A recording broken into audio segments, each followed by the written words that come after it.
Good morning, good afternoon, good evening, wherever you are in the world. My name is Meda. I'm an advisory board member of the Asian World Film Festival. Today, I'm extremely honored to host this Q&A with Hong Kong filmmaker Yonfan, who has delivered his first adult animation, No.7 Cherry Lane. The film took 7 years to create, and as Deadline put it, it is a riveting 3D to 2D animation process. The result is a style so brilliantly vibrant and a character all to itself on screen, putting Hong Kong through a lens we've never seen before. The movie follows Ziming, a university undergraduate who becomes entangled between his amorous feelings for our self-exiled mother, Miss Yu, from Taiwan, and her beautiful daughter, Mei Ling. Not quite like The Graduate. The picture, which won Best Screenplay at the 2019 Venice Film Festival, has had a very, very unique and interesting awards journey that we will be talking about. So Yonfan, I am once again extremely honored to host this. I'd like to begin by asking you a sort of basic question about how you came about this story and the development of it, and why you chose to make this your first animation film. Yeah, because I think that the year 1967 means a great deal to me, because 1967 is the year I would call a year of revolution. Because in 1967, that Dr. Martin Luther King, he denounced the Vietnam War, and that was the year that blew up Bonnie and Clyde and Graduate. They came to the main scene in Hollywood movie and changed the whole Hollywood scene. And that was the year that the Cultural Revolution is spreading everywhere in China. And that was the year that Hong Kong was having a riot that almost brought down the colony. And that year, I was 20 years old. I was in love with the music, I was in love with the literature, and I was in love with the films. And at that time, I saw everything was passing by, just floating around. So I said to myself, I want to do something to make a love story about a love among the ruins of that year. So after 50 years, I made No.7 Cherry Lane. So it's like a dream come true. And I also think that the reason why I use the animation as a media to make this movie, because before then I shoot all the real life movies. But then, because I think art is very important in my movie. And the art is something real, something surreal. It has to be blended together. So I think the animation is the best way for me to express it, because animation is combined with all the pictures. Every second you have 24 frames. And if each frame that can touches the people's heart, then you have numerous images to touch people's heart. So I choose animation to do this, to do my film. Yes, I think I read in an interview about how storyboarding was something that you always wanted to explore and you dreamt of doing, and you were a painter as well, if I'm not mistaken. Yeah, you know, because I, ever since I know about the movie, I watch all those great masters movie, and then I watch the way how they make it. And then like Kurosawa, Hitchcock, and Fellini, they all have wonderful storyboard, because at their spare time, they draw things, and then how the scenes and all that connecting to each other shots and all that. So when I start making movie, every movie I want to start with a storyboard. But looking at me, you know, I'm lazy and past a tempo and enjoy good life. I never hard work enough to do the storyboard. So with all my 13 movies, I never did any storyboard. So I always say, in a funny way, I said, to do an animation is God punishment on me, because you don't do storyboard and you want to do storyboard, and now you have to spend 7 years doing the storyboard. So I did it. And I thought it was wonderful because it was like a meditation for me, and the thinking that you can take things calmly and then plan it leisurely, or but not so slow, because animation is very costly. If you take 10 years to do it, it costs even more. But I think that animation really gives me some meditative feelings to make me a better person or better filmmaker during this process. You say you're lazy, but if you 10 years making one movie. but from what I gather, you basically the whole process involved charcoal, rice paper, color. It sounds very intricate. And as if you see the film, I mean, oh my God, it's so beautiful. A lot of Can you describe a little more about the animation process and what it took to get from pen to paper? Yeah. First, I must tell you that I love paintings. I am a connoisseur of paintings to many very important auction house like Sotheby's, Christie's, and China Guardians. So personally, I know about paintings. And so I want to do all my knowledge about the paintings, put them into a movie. That is the reason why when I wanted to start this animation, I started with a very small workshop people, and I said I want to use the rice paper, and then use the pencil and the charcoal and paint it on the rice paper for the background, and then later on we add on color. And then we did it that, and then the trial was really amazing. So in this movie, you notice that the background is very detailed, it has a lot of textures. But then when it comes to the characters, it is very simple line and very outstanding simple line and with no shadow, the usual when you do the hand-drawn animation, you have the shadows and all that, but we are very simple. It's like you just outline the characters and then you put some movements, but then it is not so simple because also we have simple lines, but yet we also have double and triple lines. For instance, like the dream sequence and all the cinema movie in the movie sequence, all the drawings, they are different. So, you know, in this movie, I'm quite ambitious because I want to try all the different type of drawings and the paintings method into this movie. And then making it something that is unusual. So in the movie, you have opening the movie, you have Rousseau's painting, French Impressionist, and then in the middle you have Chinese ink painting style, and then you have woodblock painting, and then when you go to the movies, then you have the Liechtenstein type of character paintings. So this movie has all the kind of different elements of the painting method in this movie. But also that this movie, talking about the music of the movie itself has also a lot of ingredients of the music, like you have a grand orchestra, you have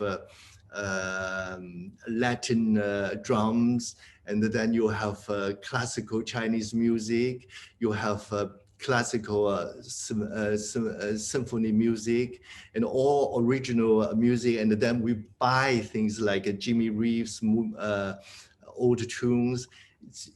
Then you have finally you have a rap music, but the rap doesn't exist in the 60s, but I think that it doesn't matter because this is art. In art, you can do anything. And also because this is art, especially in the animation, you can use your imagination to put everything in it. So I put all those, so many ingredients into one pot. it is very greedy. I must say, I'm very greedy about this movie, although it's a very simple story, very simple movie, but you put everything in it. And in China, in Chinese cooking, we have one dish, it's called Buddha's Delight. It is something that you put everything and into the dish and make one dish. And if it is wonderful, it will become Buddha's delight. But if you failed it, it will become the char sui in the supermarket. So I think I let the audience to decide that my movie is a chop suey or Buddha's delight. Oh, Yonfan, it's a complete feast to the eyes and ears. I mean, exactly what you were talking about, the different visual styles, the different music. I felt like, I mean, it was only 2 hours, but I felt like I went into a whole different world in the process. I have two questions that sort of are interrelated. One is, I think you had a very distinct aesthetic for each of the characters and the little stories that they had. And I'm wondering how you made those choices to differentiate the young people versus the older people and sort of bring out the youthful energy, but also show this sort of opera diva neighbor upstairs. Yeah. You know, it's sort of like a little like, let's go through all the various women, you know, coming into this man's life. So can you tell us a little bit about how you made those choices, like the ones that you were just describing? Yeah, actually, you know that all my movie is about passion, especially about the passion of women. They're in love. So actually, this whole movie is about love itself. Yeah. So and also that all my previous movie, I'm quite detailed about describing the women's feeling. I spent a long time, I mean, lengthy shots for the leading ladies to have their close up and then all that. So all the big stars in our country, they want to work with me because I don't cut their shots in pieces. So this movie is about all the women, but then this is not a movie about the women. It is about the understanding of those women, and also that I know so many women, good women, bad women, divas, and the small stars, and all those people that I know. And then I put them together, and I wrote the script, and then I project my fantasy, my imagination into every characters. So every characters become alive. Yeah. So sometimes people said, "Oh, that Mrs. May, are you insinuating some other people?" I said, "No, you can say that, but all those characters are me." And yet, the leading man, Ziming, it is definitely me. He's in his 20s and he's in Hong Kong and a university student and goes to movies and all that. But there is something else about Ziming that was written in between the line, is that he's like a person has no personality. He is good to the mother, is good to the daughter. He did not find offensive of Mrs. May, and he is even very friendly with the cat. And a person like this is like a goddess, a god of mercy. We call it Guanyin Pusa. So he comes to this world and try to give the peace to this world. So there is a slight twist of the Ziming, the leading man in this movie. Yes, he's very friendly with the cats. Yeah. It is easy. But you know, one of the things you said, it is you, and your love for literature and films really comes through. And I was wondering how you managed to sort of secretly insert that love for the arts, and especially the movie within the movie, which was it was super trippy. So can you elaborate a bit on that? I think, because I have love for movies, and I have a love for all those characters and all that. So it comes very easy for me when I write the script, or write the story, and it's just goes into my pen, and it's very easy. So I think if you are true to yourself, and then you have a good heart, want to express, to deliver your message, and it's very easy. Yeah, and also that I think that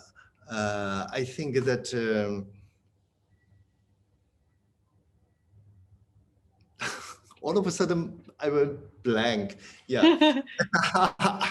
And also I think that if you're honest and to yourself in the art, then that will bring you much closer to the people. They watch the film, or they do the reading, or they listen to your music and all that, much closer, because you are genuine. You are not doing it for the award sake or for the box office sake. You're doing it because you believe in it. This film made me a bit hungry because there's this repeated theme of the black sesame dumpling, and that black sesame dumpling appears whenever their mother and the daughter interact, whether they're happy with each other or unhappy with each other. And I think Deborah Young from the Hollywood Reporter really put it well, where has a little bit of a graduate theme to it, except by the end, you're kind of rooting for Mrs. Robinson. So can you, or something to that effect, can you talk a little bit about this mother-daughter relationship and how that came to be? Because it's very unique. It's not sort of a traditional, hate or a love, or it's just this lovely, like, in-between thing. When I write the story, I had no idea about putting the graduate into this movie, and because it is my true experience when I was young, and there was we have a classmate, and she's so beautiful, and her mother is also beautiful, but her mother hired a teacher, and the teacher falls in love with the daughter, but the mother got the daughter. And then this is real life to me. And but the daughter was so nice, and to her mother, and it seems so that really touches me. So I always want to do a movie about the mother-daughter relationship, and they fall in love with one person, one goes to the other. And I'm glad I did this movie in a kind of heartful way, and a kind of a not cynical way. And even the person, the real Mei Ling, of course, she doesn't believe that she's Mei Ling. She watched the movie, she loves the movie, but she never talk about, oh, is that me? No, it's so funny. Yeah. She forgot everything. She has such a big heart. She forgot, she forgives, and she loves. Yeah. I think that is quite important. Yeah, you really capture her youth, especially in that scene where she takes her wig off and that the flowing hair comes out. It's like, okay, this is... And there's one scene that when in the cinema, when the mother and the Ziming, they kiss in the cinema, and then the camera went to Mei Ling, and the Mei Ling walk out of the walk out of the cinema, and opens the door. Outside, the bright sun was shining, and that is something I did it for Coppola, because my favorite Coppola's movie is Outsider. And at the beginning of the movie, and there was only one line, and the reading the line, but there was no shot. And then it was talking about this man after seeing the matinee, and when he opens the door and then walk out of the darkness of the cinema house, picture house, and the bright sunlight was shining into his face. And then I did that shot of Mei Ling open this picture house, and the bright sunlight shining into her face. I did it for Francis Coppola. That's awesome. I just want to come back to something we were discussing earlier, where the music plays such a big role in taking us on this journey. and you have an original soundtrack, Yeah. right? That's been published by Sony. Yeah. So first of all, I mean, Yeah. how do you decide your music would become this whole thing, this whole original soundtrack? When I was doing this movie, I had all the music in my mind because I was a music student before and I used to compose and things like that. But you have everything in your mind. So after I finish drawing the movie, I start collecting the bits and pieces to combine the music. And then I have this very, very young, 25 years old Thai composer wrote a lot of things for me. And I have my previous composer, Yu and wrote some other things for me. And I did something for myself. When we did all this, and I said to myself, well, since I did this far, I wanted to make a original soundtrack as a souvenir to give to my friends. So I mixed the music and then did the whole thing. And then my co-producer sent it to Sony Music. And immediately, I think it's within about 2 days, the Sony Music, they want to release this music in their Sony classic label and the Milan Records label. So that's how it happened. I was very happy because I never expected to have such a nice international label and to have such a release. And it happened just 2 days. Oh, I can't wait to get a copy myself. I'll be playing it often. I have to ask you, okay. So there was a few articles. I love how they described a film because I don't think they know how to describe a film. So it was one of the articles said sexual, erotic, adult animation from Hong Kong that won best screenplay. Something like when you read it, you're like, what? And there's one specific scene that I'm sure everyone has questions about because it was so fascinating. I almost fell off my chair. She's painting her nails as a gentleman takes his shirt off, and then the cats appear. Can you? And there's more to it. I don't know how much more to give away. Can you tell us a little bit about the inspiration behind that? I don't know, because when I was writing, and I just write, and then when they were doing the animatics, I said the cat has to lick his lips and things like that, and so we did it, and that is very original. I was told that nobody has ever did a scene like that before, but I think it's very, very strange. It came to me. It's very naturally, yeah. So actually, this scene you were talking about, it's a hilarious scene because it's this beautiful kind of demure Mrs. Yu take a cigarette and then she falls into this fantasy. And that later on in many film festivals remind people of when Harry met Sally. There was this restaurant scene, she was having an orgasm or something like that. And then the woman next door, what's she taking? I want that. Yeah, so people, they want to smoke that cigarette.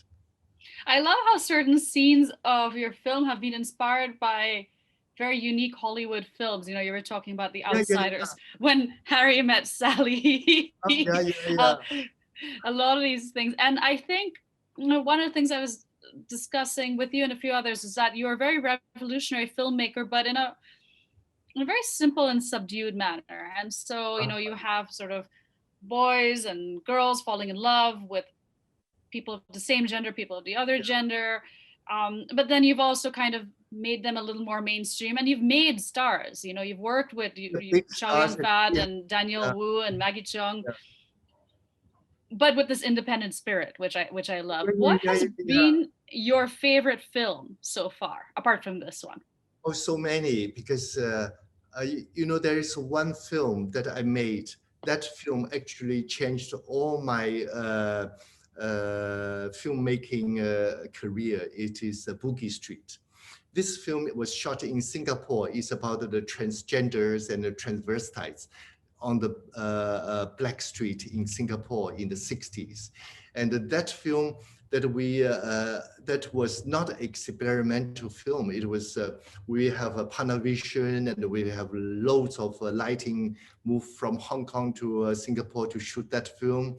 And then the late Hip Tai Lee of Heaven and Earth, she was the leading girl in that film. And that was a film that changed my career, because before then I was making commercial films with the big Hong Kong stars. And that was the film that I decided that I have to devote myself to art and to the people that I care. And that film, it's, I think that is one of the best film I made, until later on I progressed myself into Peony Pavilion and to Prince of Tears and Bishonen and now, and also there's one movie I like very much, which was really underrated, is Color Blossoms. And this is a movie, it's like a dream. It's like a dream of poetry, dream of music and all that. And you have transsexuals, you have people falling, boys in love, you have girls in love, everything. But the whole thing is bizarre. But the story, the script, I think it was the best script I ever wrote, because it is a ghost story. But then nobody knows it's a ghost story. The whole thing is, probably 20 years later, they will find out the greatness of that movie. Well, I really hope you will be making more films, but I have to ask you, as an independent filmmaker, so my old boss from BBC, Tom Brooke, has a show called Talking Movies, and he happened to cover No.7 Cherry Lane at the Venice Film Festival in 2019. And that's when the show talked about how it was one of the films to watch in terms of future awards, etc., etc. At the time, did you know that you would be pursuing this awards journey, LA style, albeit virtually this year? Yeah.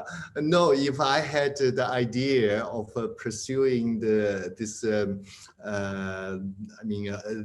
Hollywood type of award, I should do it 2019. But then, because I did not do it, although Talking Movies was very kind to me, to No.7 Cherry Lane, but I did not do it on 2019 because I think that for me, I'm not prepared for it, and then probably there were some other reasons. But then, since now it's 2020, and I think, wow, this 2020, it is a very revolutionary year, because the pandemics changed everything upside down. And then as a revolutionary like me, I said, I have to do something different, revolution, to show my participation. So I submitted this film for the awards nomination only. Yeah. Well, I really, really wish you the best of luck on it. And I wish there was a live audience, because I'm sure a million people, a million hands would be going up right now asking you questions. But I hope that we will be screening this, not just at this festival, but many, many other screenings in the LA area in the near future. So thank you so much for joining us. It was an honor for me. Because this 2020 revolutionized me, because before then, I think that the movies only made for the huge silver screen. That is the reason why all my movies has never been on DVD or on television, because I don't want them to be, I have a special connotation about the television box. But this year, 2020 revolutionized me. I have never thought that my film, that I would have them on streaming. But then I realized that on the streaming, it is a wonderful way to share. And then I thought, so I'm a totally new person. Okay, yeah. Well, thank you so, so much. Thank you. Bye-bye.